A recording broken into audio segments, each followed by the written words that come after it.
Patience, shooting, big trades. Those are the three biggest lessons the Pelicans should learn from the Boston Celtics winning the NBA title. But there's a trap with those lessons that the Pelicans absolutely need to avoid, and it involves Zion Williamson and Brandon Ingram.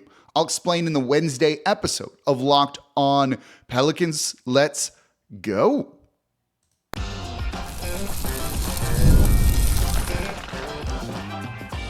You are Locked On Pelicans, your daily New Orleans Pelicans podcast, part of the Locked On Podcast Network, your team every day. Welcome to another edition of Locked On Pelicans, the daily podcast covering your favorite team, the New Orleans Pelicans and NBA, part of the Locked On Podcast Network, your team every day, available wherever you get your podcasts and available on YouTube. I'm your host, Pelicans Insider, credential member of the media, Jake Madison, at NOLA Jake on Twitter. Here with you on this Wednesday, the Boston Celtics, they're enjoying their NBA championship, and there's three big lessons to learn, but with the first one, there's a trap that you've got to be careful not to fall into that involves Zion Williamson and Brandon Ingram, and I'll explain what that is coming up here in just a second.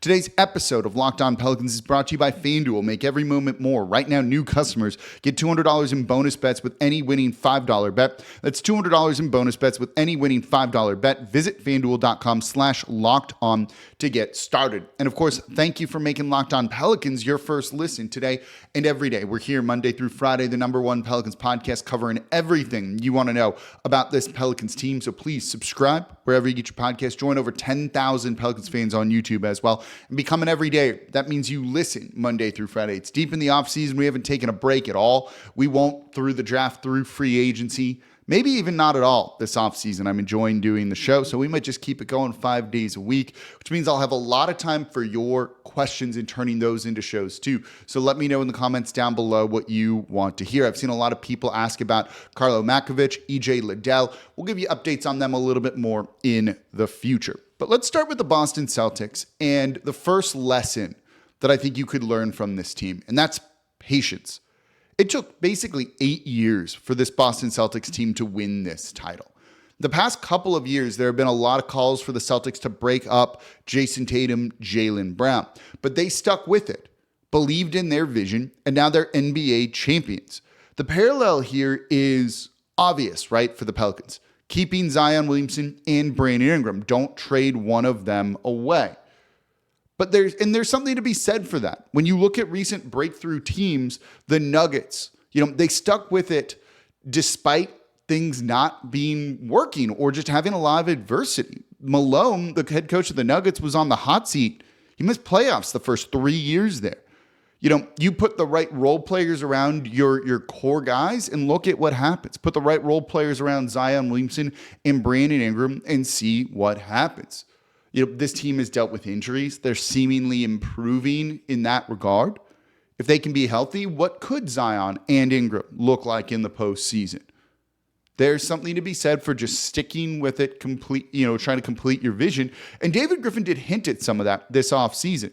At his end-of-season media availability, he said as a duo, while the three big guys, Zion, Ingram, and CJ McCollum didn't do well together, when two of them were on the court, they were doing quite well. So you need to get those right role players to just kind of maximize everybody. But I want you to think about the flip side of the patience lesson to be learned, because there's a trap with this. The flip side of it is, look at the Celtics. They made multiple conference finals. They made it to the NBA finals and lost.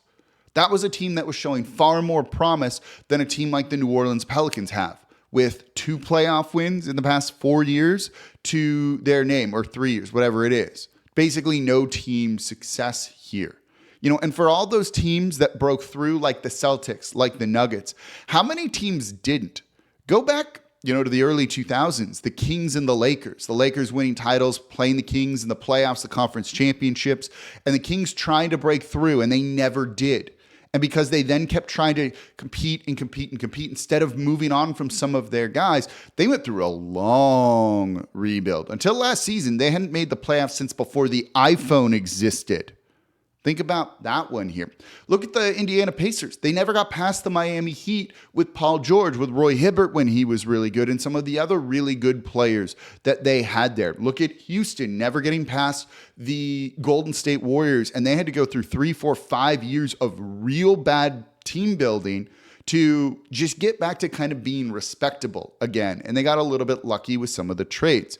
The lesson here is you don't always break through. You can hope for that, but there's no guarantee that just by sticking with Zion Williamson and Brandon Ingram that it's going to work. Tatum and Brown are two guys who shoot the threes. They complement each other really well.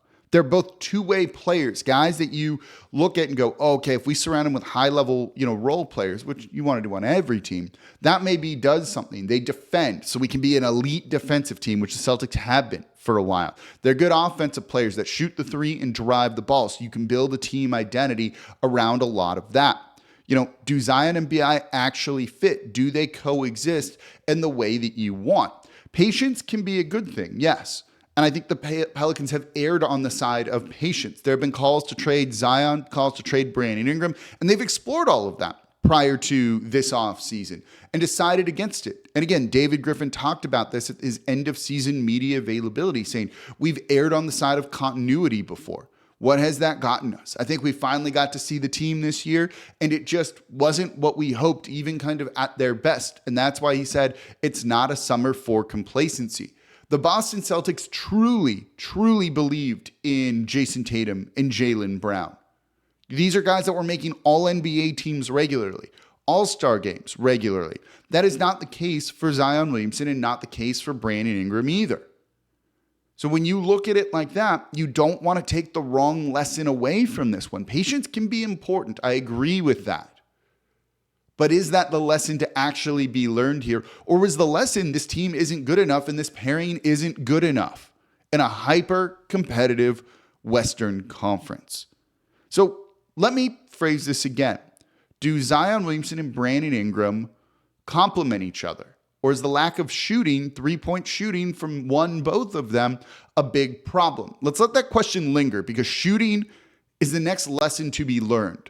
I've got some numbers for you, some stats for you, and I broke out the calculator to do some math on point differential. Let's look at that because shooting is massively important, and it's a big reason why the Boston Celtics won this NBA title. Let's look at that coming up here next in today's episode of Locked On Pelicans. Right now, though, I'm excited to tell you about the NOLA Star Bar. It's right down the street from the Smoothie King Center for all your pre- and post-game libations. If you want to go watch the NBA draft, you can do it there too because they got a big screen. They're going to play every Pelicans game, home and away throughout the year, all of the other big games that you want to see as well. There's a pool table, video poker, an internet jukebox, and karaoke every Wednesday night. They feature over 100 worldwide spirits and a hefty selection of local beers, and they are a true Pelicans fans bar. They even created and produced their Pelicans anthem, Fly Pelicans Fly, complete with a music video. So join your fellow Pelicans fans at NOLA Star Bar at 212 Loyola Avenue, open 7 days a week, 6 p.m. to 4 a.m., and check out their Pelicans anthem on the NOLA Star Bar page on YouTube. Today's episode of Locked On Pelicans is also brought to you by eBay Motors. Passion, drive, patience. The formula for winning a championship is also what keeps your vehicle alive.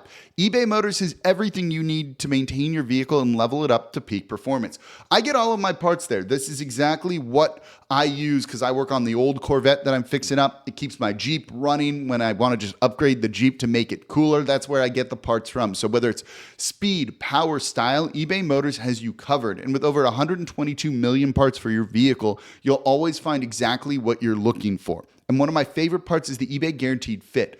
Your part is guaranteed to fit your ride every time or your money back. And I shop there because the prices are great. With eBay Motors, you're burning rubber, not cash. Otherwise, I'd probably be broke. With all the parts you need at the prices you want, it's easy to make your car the MVP and bring home a big win. Keep your vehicle alive over at ebaymotors.com. Eligible items only. Exclusions apply. eBay Guaranteed Fit only available to U.S. customers.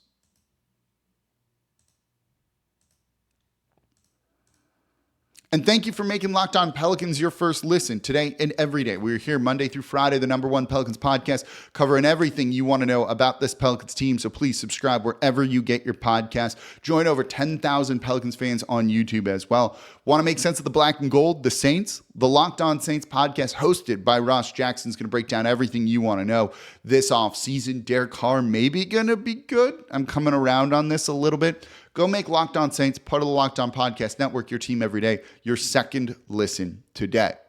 So let's keep talking about lessons learned from the NBA Finals and the Boston Celtics, the champions. They were the best team by far all season long, basically wire to wire, dominated the playoffs. You can talk about maybe somewhat of an easy road for them. I don't really care about that. They were dominant all season long. They were dominant in the postseason. They are a deserving champion. There's nothing to take away from them when it comes to any of this. So we just looked at patience. And patience also, don't fall into that trap just for the sake of patience because you saw the Celtics do it.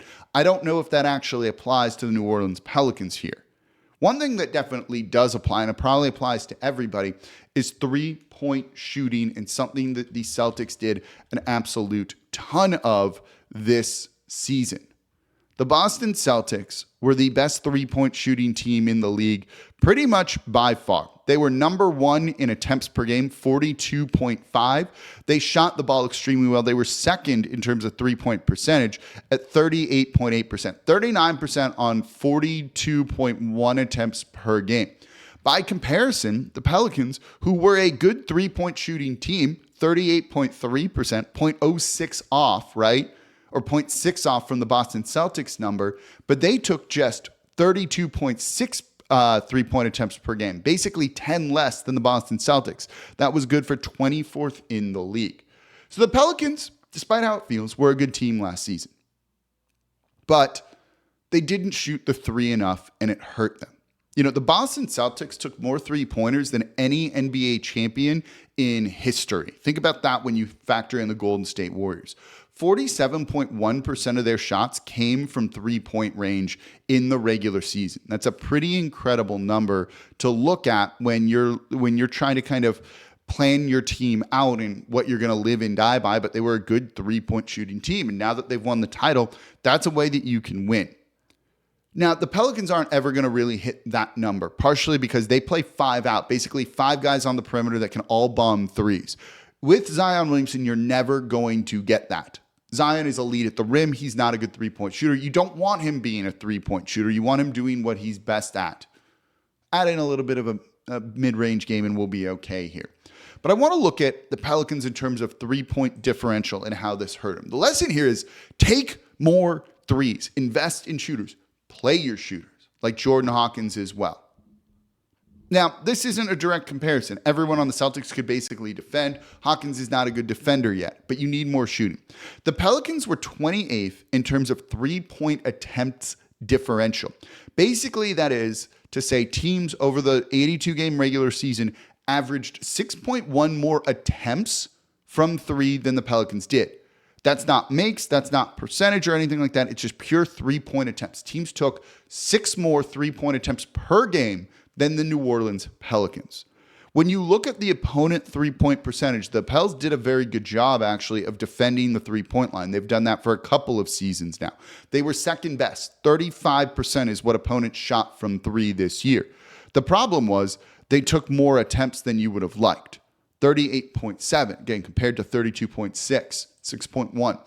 If you take that 6.1 attempts per game, multiply it by the 35% from three, you get an average of 6.3867 points per game. Let's round it up. 6.4 points per game off of those three-point attempts. It's essentially a 1-to-1 ratio here.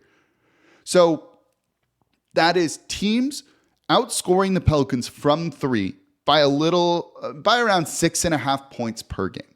The Pelicans averaged a point differential of 4.4 points per game more than their opponent this season. This is actually in the top 10 of the league. That was a very good number. If you add in being outshot from three to that, though, so take the 4.4 points per game more than their opponent, add in the 3.5, right? You basically, when you get all the exact math, it's 10.78 8. So 10.8 points per game is what you could do if you just made them an even 3-point shooting team with their opponent, with how good they were at scoring in the paint and in other ways. They don't get outshot from 3 basically every game. Even that up, those teams are even from 3. So the Pelicans more or less get up to league average with that.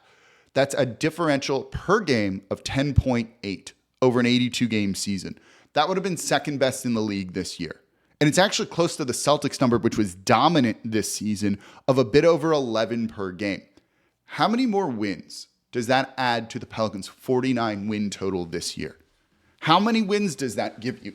How many times did they struggle to score, or did they have a big lead built up that eventually got whittled away? What if instead of it being a 20-point lead, it was a 25-point lead or a 30-point lead, so you can withstand that storm? That tends to happen in those games. You blow teams out, you step off the gas a little bit, other teams get back in it, but you have that big lead and it's okay. So the final score is a little bit closer, but not necessarily representative of the game as a whole. How many more wins would the Pelicans have had if they shot more threes? Their stated number that they wanted to get to this season was 40. They said that publicly. We want to take 40 threes per game. I don't think you should just put an arbitrary number on it like that, but that's what they said. Internally, that number was 35. They wanted 35 attempts per game, actually. 32.6 was their number. This comes down to Zion Williamson and Brandon Ingram. Everyone else shot threes on this team for the most part when they played, other than Valanciunas, right? You just can't throw a lineup out there of 3 players, Zion, Ingram, and Valanciunas, that don't take threes. When you look at, say, those 3 guys, who's more likely to change? Who could change and not hurt your offense? You put Zion on the perimeter, have him launch threes, yeah, you get that number up, but that's not a good process. You want the right people taking the threes.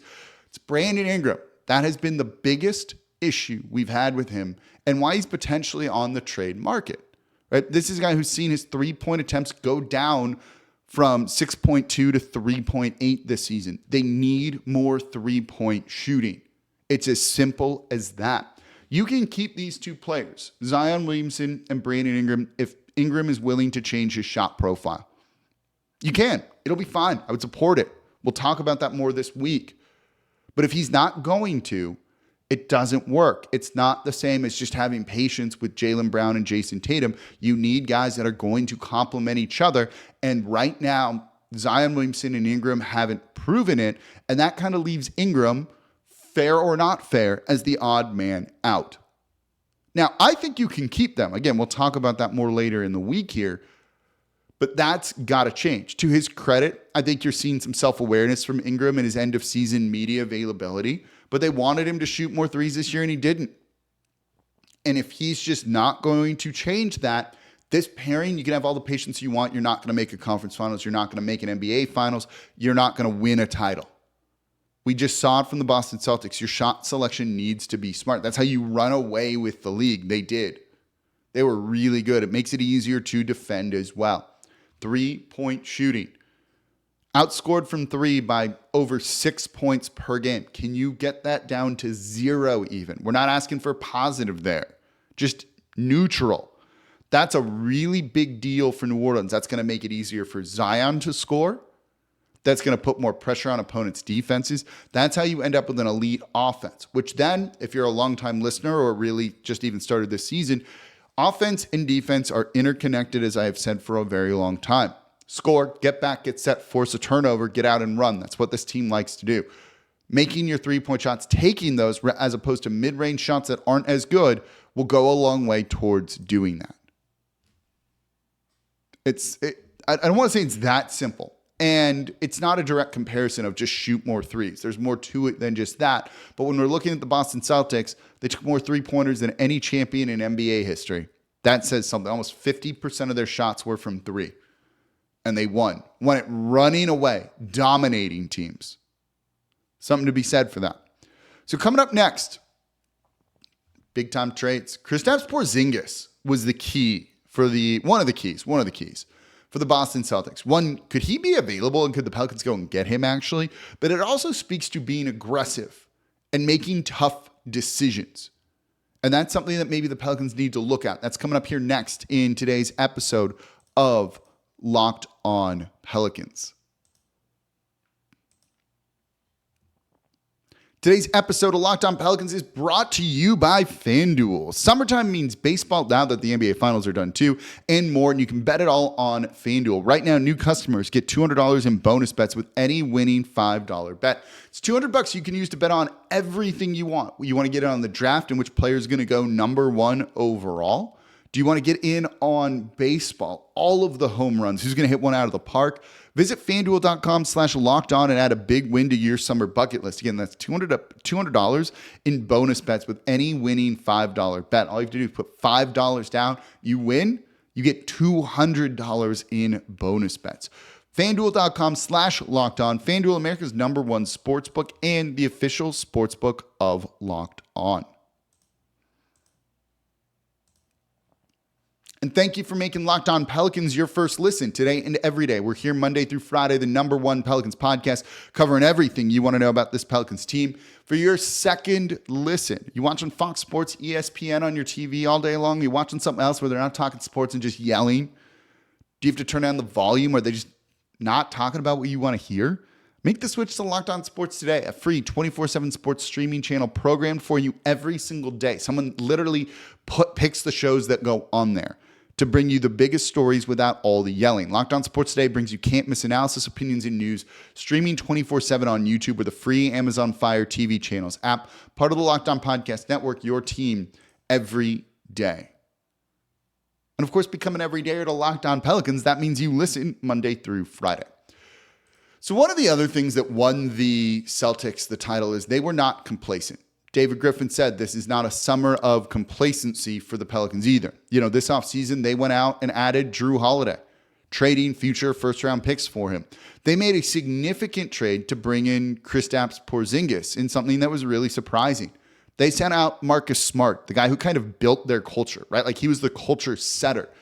Former defensive player of the year, a homegrown drafted talent that was at times the heart and soul of that Celtics team, but they knew they needed a big man who could shoot that was reliable and very unique. And so they sent out a beloved player that was shocking at the time and brought in Kristaps Porzingis. You know, I mentioned the 5-out style of basketball they played. When you have a center that can shoot threes and give you rim protection, which Porzingis does, that was a big part of unlocking them and getting them good. So was Jrue Holiday, so was Derek White, and some of the other things that they've done too. Right? Peyton Pritchard just hitting buzzer beaters all the time and those type of things. But Porzingis was a big part of it. So was Derek White. So was Jrue Holiday. All guys they traded for within the past 2 years. This Boston Celtics team has never been complacent. They've been willing to pay the luxury tax. They've been willing to be aggressive and take gambles to improve their team. Traded away Marcus Smart, huge gamble. How does that impact the locker room? How does that impact your defense, all of those things. And it was the right gamble. It showed that their culture is not just one person, that it is a team thing that they've spent time building up. Culture is not necessarily an identity. It can be, but it's not necessarily, and for the Celtics, it wasn't. You trade away the defensive player year, heart and soul, and you don't miss a beat, and you get even better because they looked at this team objectively and realized the areas they needed to improve. A lot of people are saying Brad Stevens is the finals MVP, former coach, turned to being their lead executive, and it's hard to argue with that, with what he's done to build that team that is very, very good.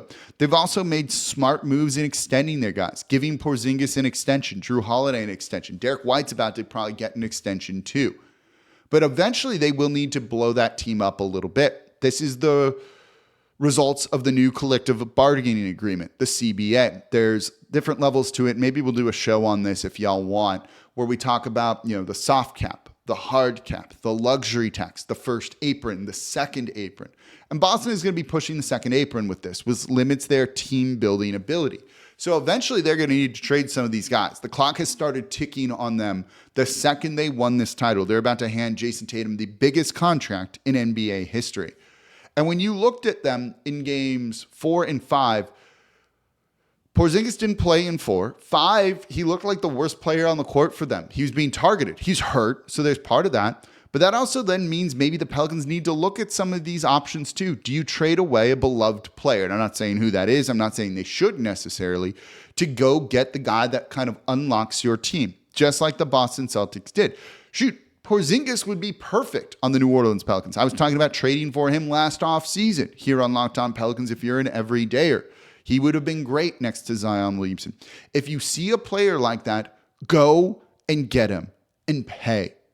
It'll be worth it. Even if you have to trade away someone you absolutely love and it's hard to part from, go and be aggressive, because that's how you're going to win in the NBA. You have no choice. If you fail, you fail. You'll eventually have to rebuild no matter what, just like the Boston Celtics will.